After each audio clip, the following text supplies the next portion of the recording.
Pasir Kaliki. Apa kabar? Kami berharap Bapak Ibu serta saudara sekalian dalam keadaan yang sehat. Akan mengajak serta menghimbau dengan taat titiknya.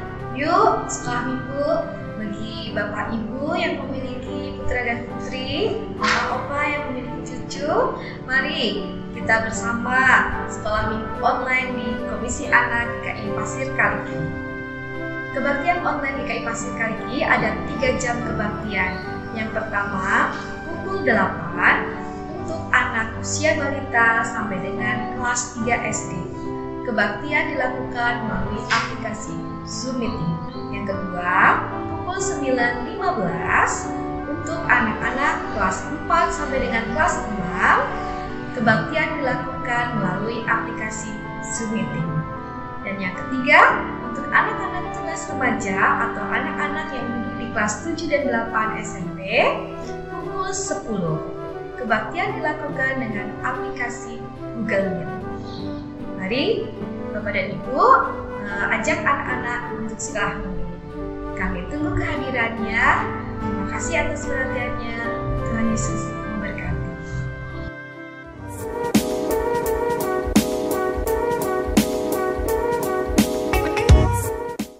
Halo semua, jadi di segmen kali ini kita kedatangan tamu nih, ada Kak Nathan Joshua dan Kak Hilda Karissa. Mereka ini dari Komisi Remaja GKI Pasir Kaliki. Nah, boleh nggak sih kalian cerita-cerita sedikit tentang ada acara apa aja yang udah kalian lakuin di Komisi Remaja GKI Pasir Kaliki? Boleh banget dong. Jadi, setiap hari Jumat jam 6:30 malam, kita ada persekutuan.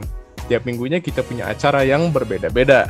Ada sharing and pray, talk show, dan movie night. Selain itu, kita juga ada games dan belajar bareng. Nah, kalau itu kan untuk hari Jumat. Untuk hari Minggunya, tepatnya jam 10 pagi, kita biasanya ngadain ibadah bareng nih, yang dilaksanainnya di grup Line. Nah, buat kalian yang mau join, boleh banget tinggal scan QR Code yang ada di sini. Nah, segitu aja guys di segmen kali ini. Sampai jumpa di segmen berikutnya.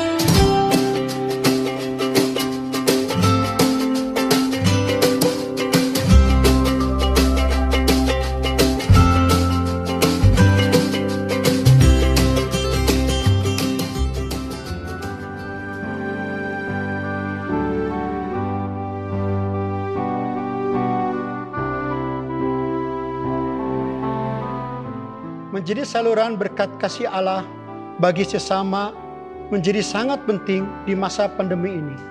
Seperti pada 2 Korintus 8 ayat 12 dan 13. Sebab jika kamu rela memberi, maka pemberianmu akan diterima. Kalau pemberianmu itu berdasarkan apa yang ada padamu, bukan berdasarkan apa yang tidak ada padamu. Sebab kamu dibebani bukanlah supaya orang-orang lain mendapat keringanan, tetapi supaya ada keseimbangan.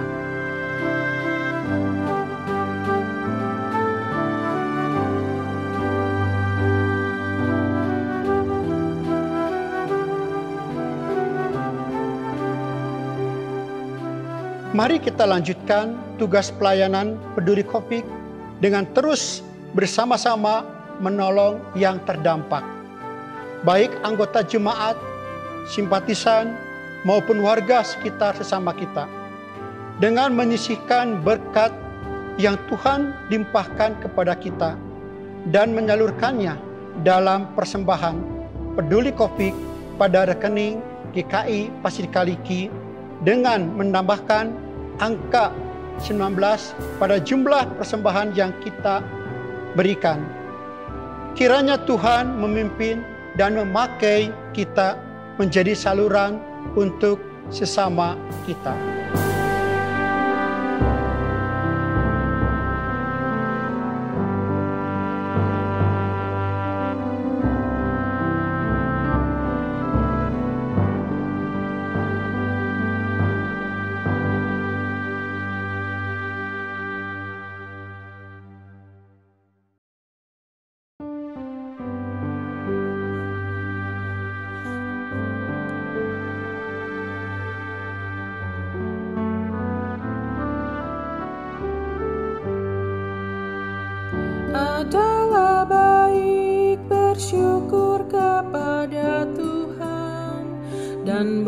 bermazmur bagimu yang maha tinggi, untuk beritakan kasih setiamu waktu pagi, dan kesetiaanmu di waktu malam. Adalah baik bersyukur kepada Tuhan dan bermazmur bagimu yang maha tinggi, untuk beritakan kasih setiamu waktu pagi, dan kesetiaanmu di waktu malam. Dengan bunyi-bunyian 10 tali, dengan gambus dan iringan kecapi, sebab kau membuatku bersukacita dengan karya-Mu, ya Tuhan. Aku akan bersorak karena karya-Mu, karena perbuatan tangan-Mu. Adalah baik bersyukur kepada Tuhan dan bermazmur bagimu yang maha tinggi, untuk beritakan kasih setiamu waktu pagi, dan kesetiaanmu di waktu malam. Orang benar kan bertunas seperti pohon korma, tumbuh bagai pohon aras di Libanon. Mereka yang ditanam di bait Tuhan, bertunas di pelataran Allah kita. Pada masa tua pun masih berbuah, dan tumbuh menjadi gemuk dan segar, untuk memberitakan Tuhan itu benar. Gunung batuku yang tidak pernah curang, adalah baik bersyukur kepada Tuhan dan bermazmur bagimu yang maha tinggi, untuk beritakan kasih setiamu waktu pagi, dan kesetiaanmu di waktu malam.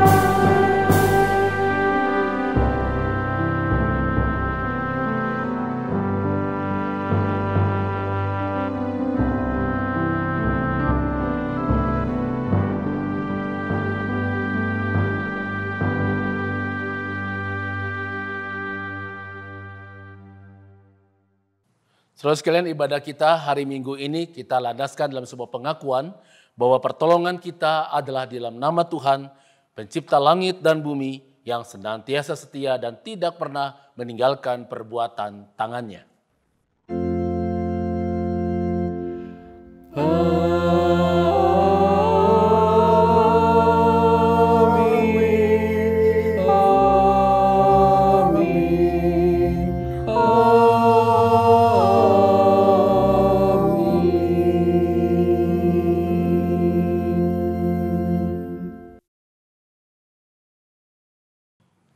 Kasih karunia dan damai sejahtera dari Allah Bapa kita dan dari Tuhan Yesus Kristus menyertai saudara sekalian.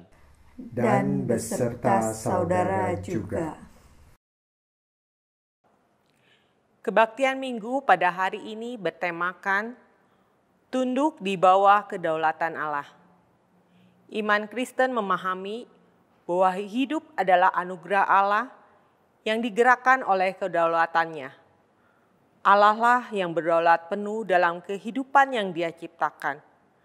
Bukan kedaulatan otoriter, melainkan kedaulatan cinta kasih bagi umatnya. Dalam bacaan Injil minggu ini yaitu Markus 4 ayatnya yang ke-30 sampai 34, Tuhan Yesus menggambarkan kerajaan Allah dengan perumpamaan biji sesawi yang kecil. Ketika diberi pertumbuhan oleh Allah, ia bertumbuh menjadi besar, dan burung-burung pun dapat bersarang dalam naungannya.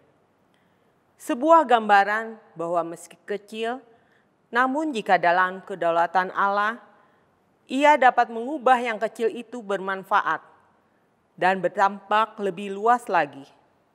Kiranya lewat perenungan minggu ini, kita disegarkan untuk terus mengiringi Tuhan dan tunduk pada kedaulatannya.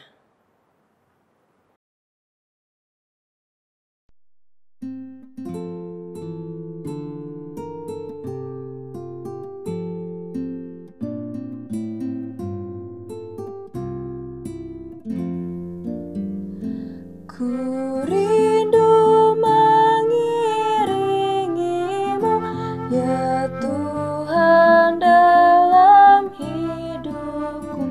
Nyatakan maksud hikmat-Mu agar ku taat padamu. Segarkan hati yang lesu dengan kasih-Mu yang teguh, arahkan tiap langkahku dan pimpinlah ke rumah-Mu.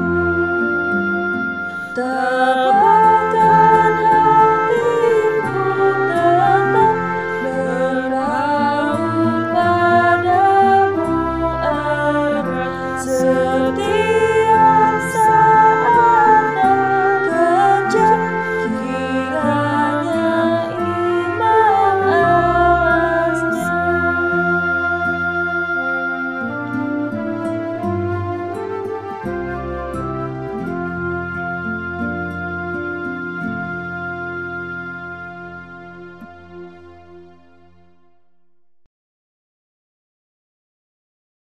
Bapak Ibu yang terkasih dalam Tuhan, kita akan bersama-sama mengakui dosa kita di hadapan Tuhan. Bapa kami yang berada di dalam surga, Bapa yang penuh kasih dan penuh rahmat, puji syukur kami naikkan kepadamu karena di pagi hari ini kami masih boleh menghadap tahta-Mu yang kudus. Tuhan, pada saat ini kami bersama-sama menghadap hadirat-Mu, memohon ampun akan kesalahan-kesalahan yang telah kami perbuat. Ampuni kami karena kami lebih sering melakukan kehendak kami sendiri daripada melakukan kehendak-Mu. Ampuni kami karena di dalam menjalankan peran kami di dunia ini, kami lebih sering menjalankan ego kami sendiri. Namun kami mengucapkan terima kasih Tuhan, karena dengan perantara Kristus telah mendamaikan kami dengan diri Allah. Tuhan, pimpin kami, supaya kami dimampukan untuk menjalankan kehidupan kami sesuai dengan kehendak-Mu. Terima kasih Tuhan, kami mau serahkan hidup kami ini dalam penyertaan-Mu saja. Dalam nama Tuhan Yesus Kristus, kami berdoa. Amin.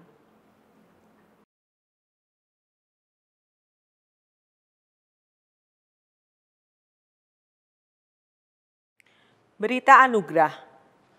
Anugerah Tuhan nyata bagi kita seperti yang tertulis dalam 2 Korintus 5 ayatnya yang ke-18a. Dan semuanya ini dari Allah yang dengan perantaraan Kristus telah mendamaikan kita dengan diri-Nya. Di dalam Kristus engkau pun telah diampuni. Di dalam Kristus engkau pun telah diampuni. Damai Kristus bagimu. Damai Kristus bagimu juga. Saudara, mari kita siapkan diri kita untuk membaca dan merenungkan firman Tuhan. Mari kita berdoa. Bapa di surga, kami sudah menyiapkan diri kami untuk membaca dan merenungkan firman Tuhan pada hari ini.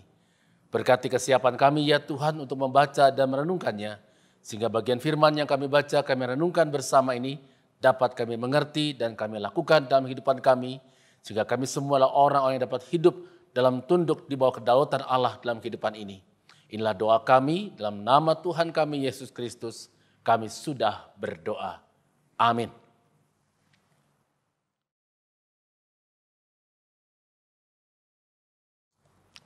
Saudara sekalian, bagian Injil yang akan kita baca hari ini diambil dari Injil Markus pasal 4 ayat 26 sampai dengan ayat yang ke-34.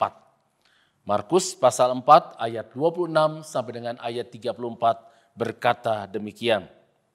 Lalu kata Yesus, beginilah hal kerajaan Allah itu, seumpama orang yang menaburkan benih di tanah. Lalu pada malam hari ia tidur dan pada siang hari ia bangun.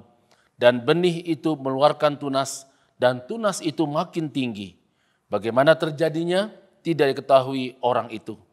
Bumi dengan sendirinya mengeluarkan buah, mula-mula tangkainya, lalu bulirnya, kemudian butir-butir yang penuh isinya dalam bulir itu.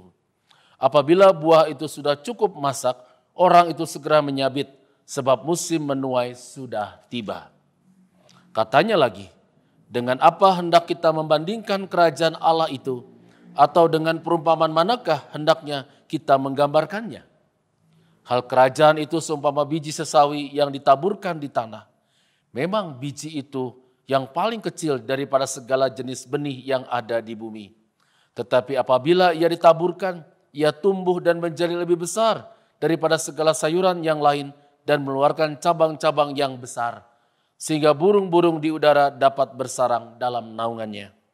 Dalam banyak perumpamaan yang semacam itu, ia memberitakan firman kepada mereka sesuai dengan pengertian mereka.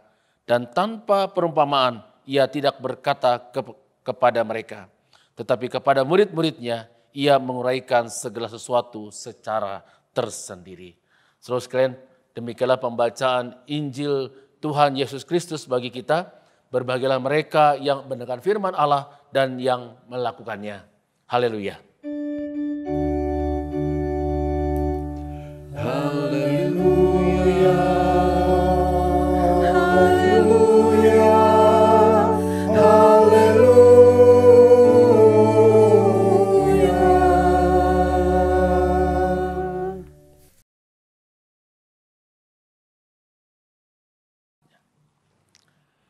Saudara sekalian, suatu hari seorang bermimpi masuk ke sebuah toko baru di sebuah pasar.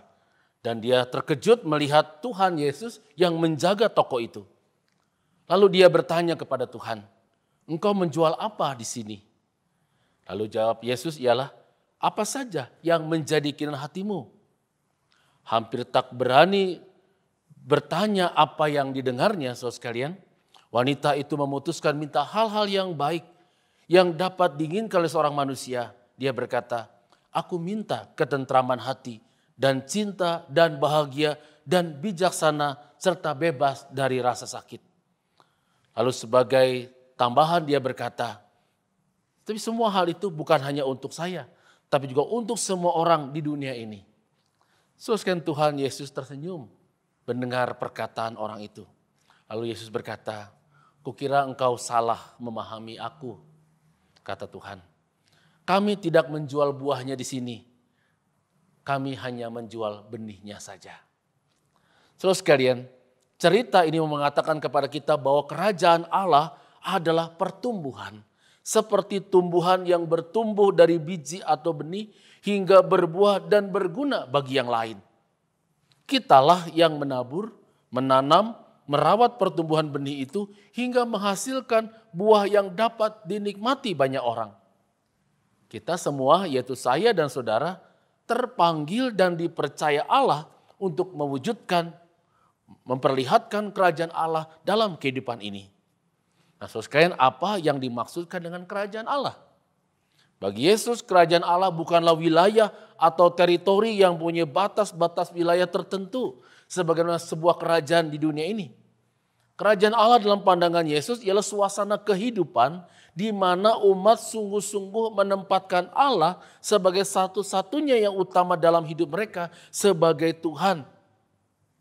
Dan kehendak Tuhan itu ditaati, dipraktikkan dalam kehidupan sehari-hari. Sehingga dalam kehidupan ini umat berupaya mewujudkan kehidupan yang bermanfaat dan memberikan dampak yang positif bagi kehidupan bersama. Jadi saudara sekalian, hidup dalam kedaulatan Allah seperti tema kita hari ini ialah kehidupan yang menaburkan kerajaan Allah dalam kehidupan sehari-hari yang bermanfaat dan berdampak yang positif bagi kehidupan bersama, sehingga setiap orang yang berinteraksi dengan kita merasakan shalom atau damai sejahtera dalam hidupnya. Mengubah situasi yang tidak membawa bagi pertumbuhan kehidupan bersama menjadi sebuah proses kehidupan yang membawa kehidupan bagi kehidupan bersama yang semakin lebih baik. Itu diperlihatkan dalam bacaan Yeskiel pasal 17 ayat 22 sampai dengan ayat 24. Hidup dalam kedaulatan Allah adalah hidup yang mengubah, memberikan sebuah proses perubahan, menciptakan yang kurang baik menjadi semakin lebih baik yang dapat membawa kehidupan bagi bersama. Sering kasih Tuhan Yesus Kristus, bagaimana kita hidup dalam kedaulatan Allah? Menurut saya, saudara sekalian, belajar dari teks bacaan kita hari ini, ada beberapa hal yang bisa kita lakukan untuk dapat hidup dalam kedaulatan Allah. Yang pertama, saudara sekalian, perumpamaan tentang biji sesawi mengajarkan kepada kita bahwa kekuasaan Allah itu terlihat dari sesuatu yang tampaknya biasa saja. Tetapi yang membuat biji sesawi menjadi luar biasa adalah ketika dia bertumbuh menjadi besar dan menjadi peneduh dan melindungi makhluk yang lain. Hidup yang dijiwai semangat untuk mewujudkan kerajaan Allah menjadi jelas ketika kita memberi ketentraman, naungan, keteduhan di tengah padang gurun kehidupan ini, dan bukan ketika kita berhasil membuat orang lain merasa takut atau membuat mereka kecewa ketika berada di sekitar kita. Perumpamaan tentang biji sesawi mengingatkan kita tentang karya orang-orang yang seringkali tidak terlihat tidak terlihat spektakuler, tetapi sebenarnya besar dampaknya bagi kehidupan kita, bagi kehidupan bersama, bagi kehidupan gereja kita, besar pengaruhnya dalam lingkungan kita. Ibu Teresa pernah berkata begini, saudara sekalian. Dunia tidak memerlukan orang-orang besar dengan tindakan besar. Tetapi dunia membutuhkan orang-orang yang bersedia melakukan hal-hal kecil sederhana dengan cinta yang besar. Nah, saudara sekalian, permohonan Tuhan Yesus tentang biji sesawi mengajak kita, bahkan menantang kita untuk lakukanlah hal-hal yang sederhana, yang bisa kita kerjakan, yang bisa kita lakukan, tetapi itu memberikan sebuah dampak yang besar bagi kehidupan orang-orang yang ada di sekitar kita. Inilah justru yang menjadi tantangan besar bagi kita. Biji sesawi memperlihatkan tidak spektakuler, tidak terlihat besar, tidak terlihat megah, tidak terlihat wah, tetapi apa yang dilakukan, apa yang diperlihatkan memberikan peneduhan, perlindungan kepada orang-orang atau pada makhluk hidup yang ada sekitarnya. Kita dipanggil untuk melakukan hal-hal kecil dengan cinta yang besar sehingga dapat memberikan pengaruh yang besar, dampak yang besar dalam kehidupan ini. Inilah tanda bahwa kita hidup dalam kedaulatan Allah yang pertama. Yang kedua, saudara sekalian, perumpamaan tentang benih yang tumbuh ini hendak mengingatkan kepada kita supaya bekerja dan melayani dalam memberitakan kabar baik tentang kasih Allah, memberitakan tentang kerajaan Allah itu suatu suasana kehidupan bersama yang dimana orang merasakan damai dekat dengan kita, itu melalui berbagai sikap dan tindakan yang baik dalam kehidupan, tetapi kita tidak jatuh pada kesombongan. Jika apa yang kita lakukan itu ternyata berhasil dan memberikan dampak yang besar pada hidup orang lain. Di perumpamaan Tuhan Yesus pada ayat 26, saudara sekalian, mengajak kita untuk melihat bahwa jangan tinggi hati, jangan sombong jika apa yang kita lakukan itu berhasil. Karena semua pekerjaan yang menghasilkan buah itu adalah karya Allah sendiri sebenarnya.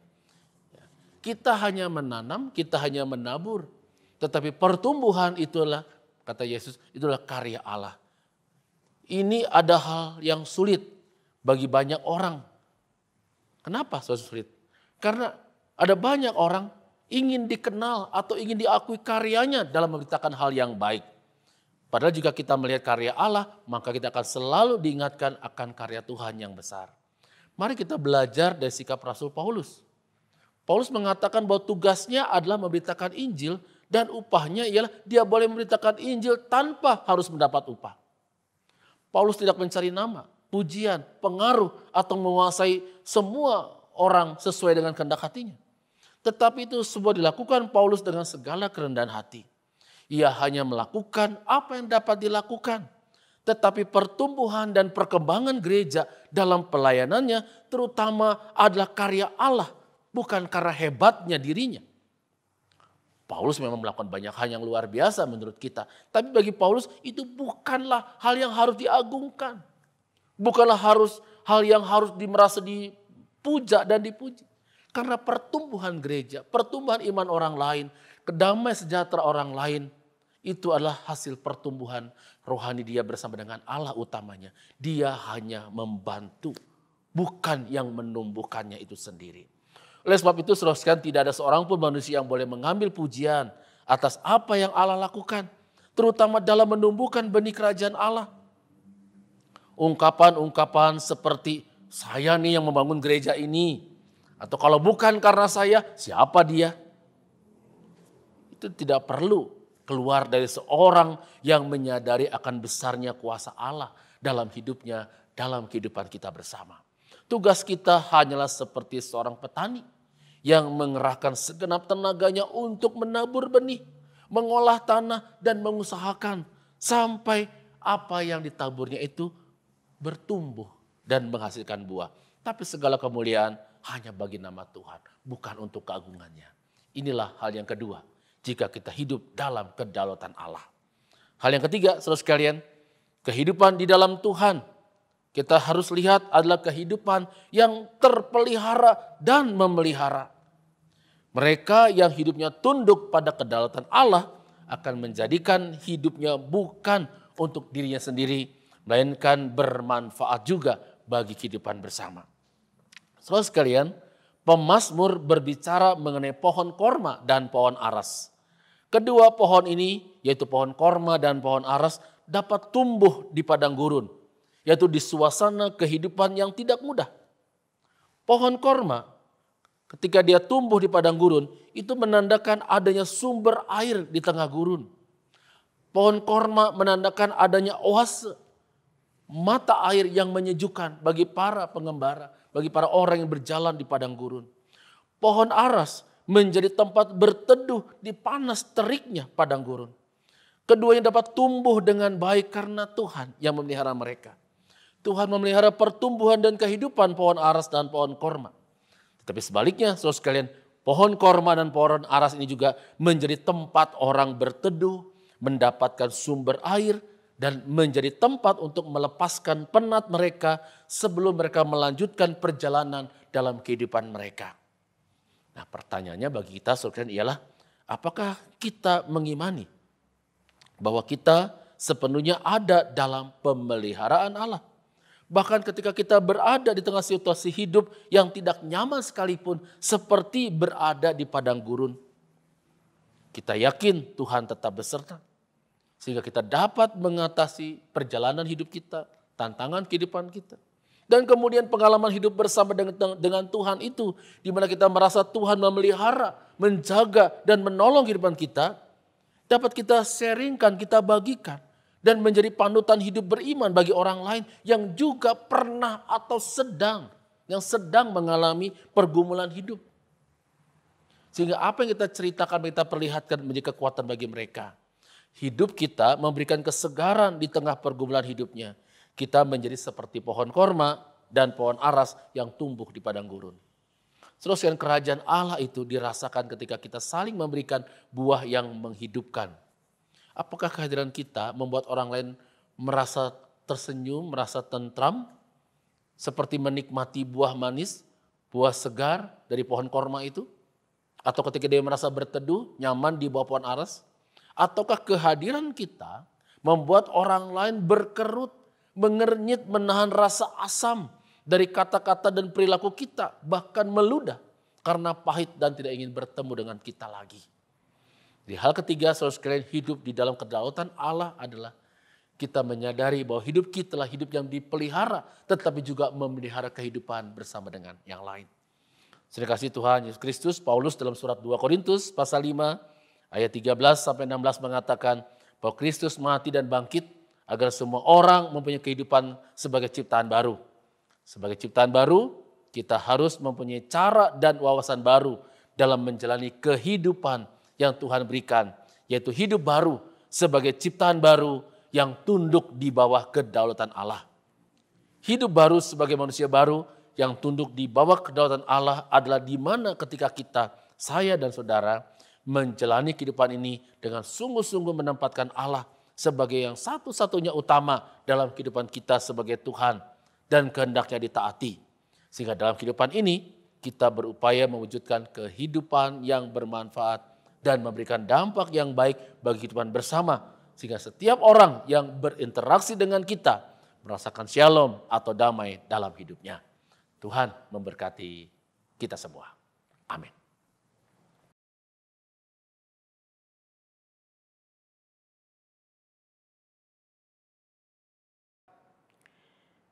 Marilah kita bersama umat Tuhan di masa lalu, masa kini, dan masa depan, mengingat pengakuan pada baptisan kita menurut pengakuan iman berdasarkan pengakuan iman rasuli. Aku percaya kepada Allah, Bapa yang Maha Kuasa, Halik langit dan bumi, dan kepada Yesus Kristus anaknya yang tunggal Tuhan kita, yang dikandung dari Roh Kudus, lahir dari anak darah Maria, yang menderita sengsara di bawah pemerintahan Pontius Pilatus, disalibkan, mati dan dikuburkan, turun ke dalam kerajaan maut. Pada hari yang ketiga, bangkit pula dari antara orang mati, naik ke surga, duduk di sebelah kanan Allah, Bapa yang Maha Kuasa. Dan dari sana ia akan datang untuk menghakimi orang yang hidup dan yang mati. Aku percaya kepada Roh Kudus, gereja yang kudus dan am, persekutuan orang kudus, pengampunan dosa, kebangkitan orang mati, dan hidup yang kekal. Amin.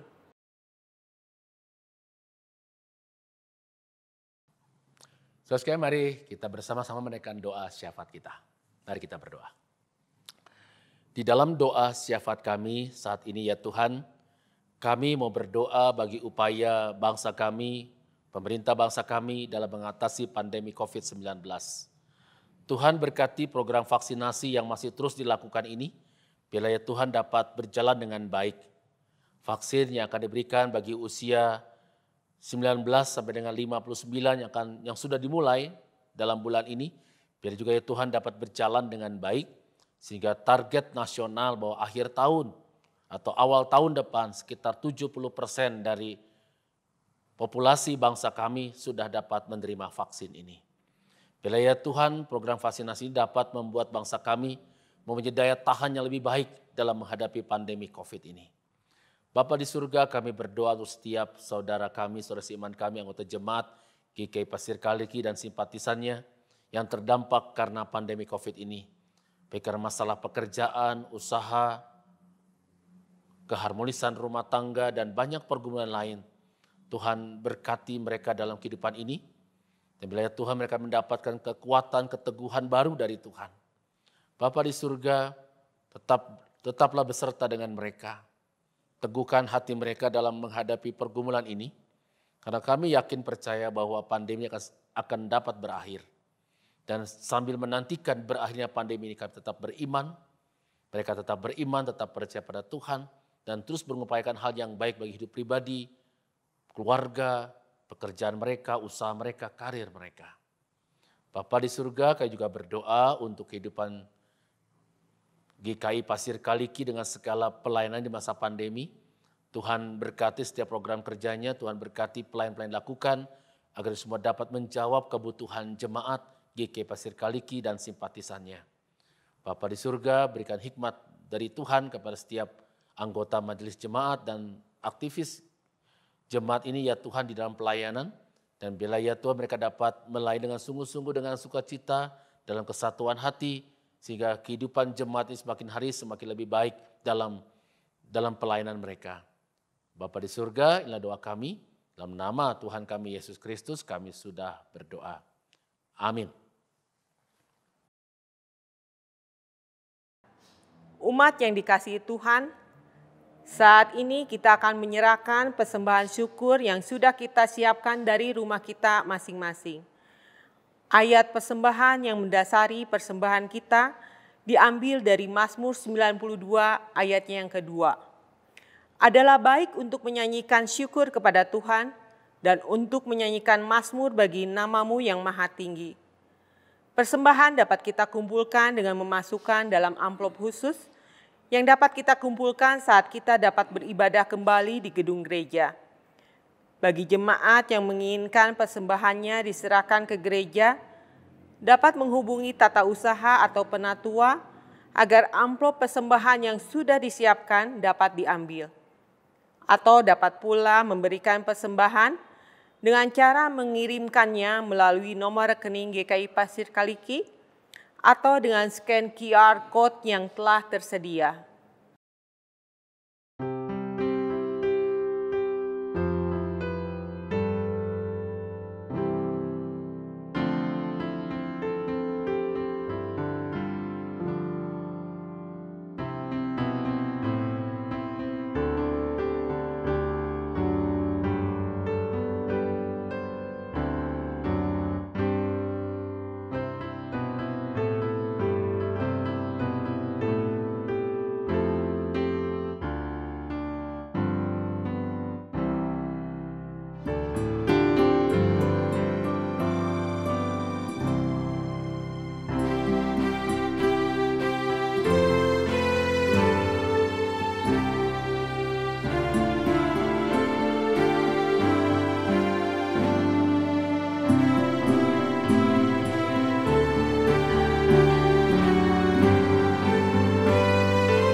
Kita akan bersama-sama membawa persembahan kita akan berdoa bersama.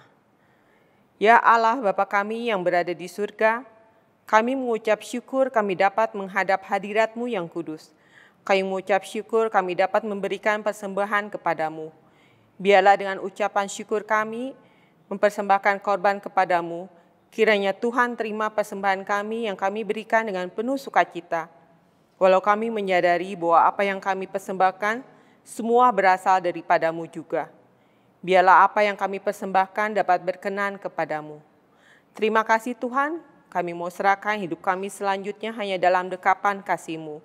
Hanya dalam nama anak-Mu, Yesus Kristus kami berdoa. Amin.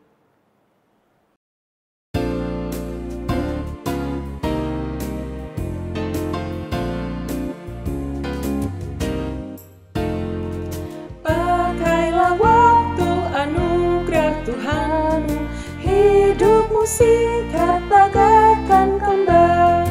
Mana benda yang kekal di hidupmu, hanyalah kasih tak akan lekang.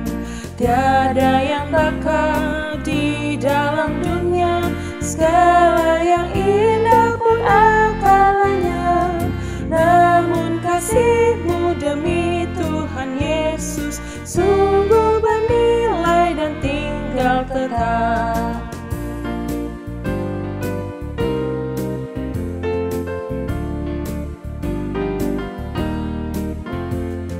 Janganlah sia-siakan waktumu, hibur dan tolonglah yang berkeluh. Biarlah lampumu terus bercahaya, muliakanlah Tuhan di hidupmu. Tiada yang bakal di dalam dunia, segala yang indah pun akalanya. Namun kasih-Mu demi Tuhan Yesus sungguh bernilai dan tinggal tetap.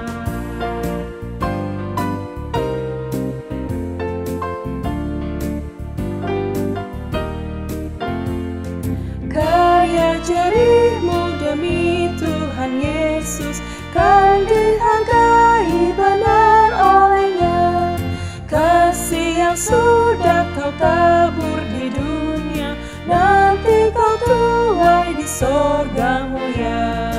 Tiada yang bakal di dalam dunia, segala yang indah pun akan lenyap. Namun kasih-Mu demi Tuhan Yesus sungguh bernilai dan tinggal tetap.